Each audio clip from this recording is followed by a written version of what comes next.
Okay, so there's actually two different ways of solving this kind of question. You can do it mathematically, or you can draw a diagram.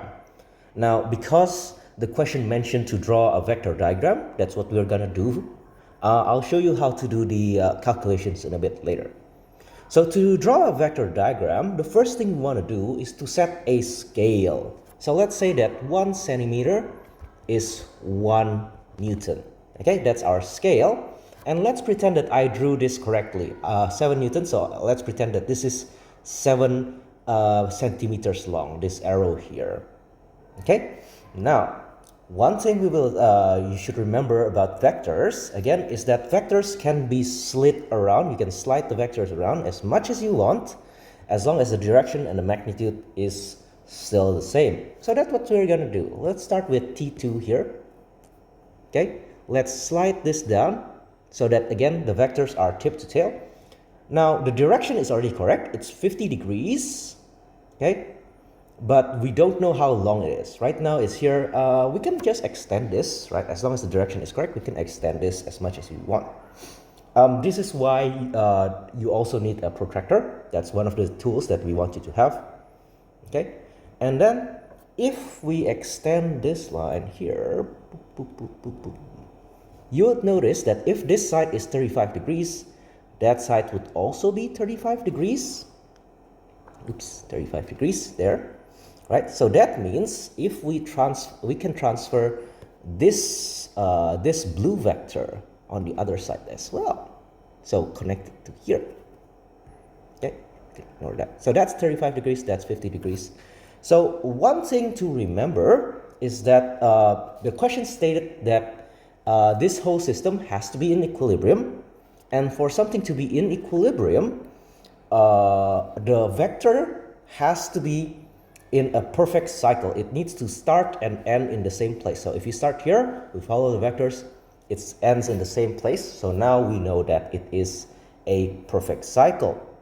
And to find out the magnitude, how big these two tensions are, tension 1 and tension 2, all you need to do is to count the scales. So let me just erase all the extra bits here, area eraser, right? Right, so now that it's all making a perfect circle, right? Since we know that the scale is 1 centimeter is 1 Newton, all we need to do is measure this with a ruler. Say this is 2 centimeter, just for example, right? That means this is 2 Newtons, T2 is 2 Newtons. Same thing with this one, if we measure this to be 3 centimeters, then that's going to be 3 Newtons, and that's how you get your answer, right? If the question is asking for a scale, for a vector diagram, this is what you can do. Alternatively, you can also calculate. You shouldn't do the calculation because the question specifically asks for a vector diagram. But if they ask you to calculate, we can do something similar.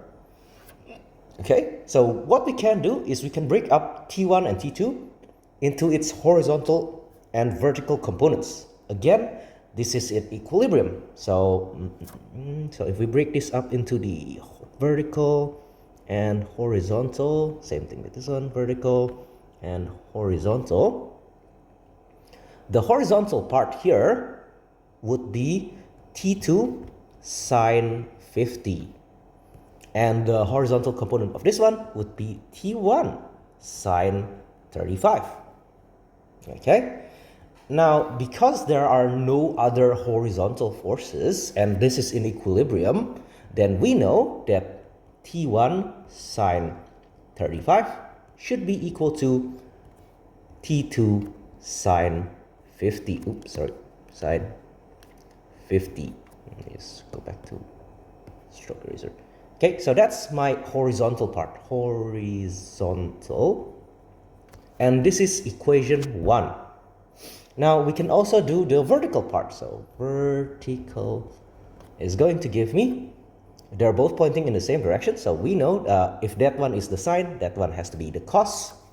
So T1 cos 35 plus T2 cos 50 has to be equal to, all the ones going up has to be equal to the ones going down, equals to 7. That's your second equation. So what we can do is we can just pull this down here.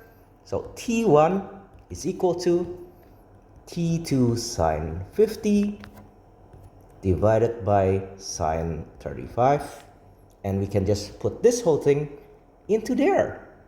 So we get T2 cos 35 T2 sine 50 divided by sine 35 times cos 35 plus T2 cos 50 is equal to 7. This is a bit of a pain in the butt, but you can technically calculate it this way. Sine, put bracket, sine 50 divided by sine 35 cos 35 plus cos 50 equals to 7. So you can calculate what T2 is. If you just do the math on this one, right, you can calculate what T2 is. And if you know T2, you can just put it back into this equation to find out what T1 is. Okay, so those are the two ways that we can solve that problem.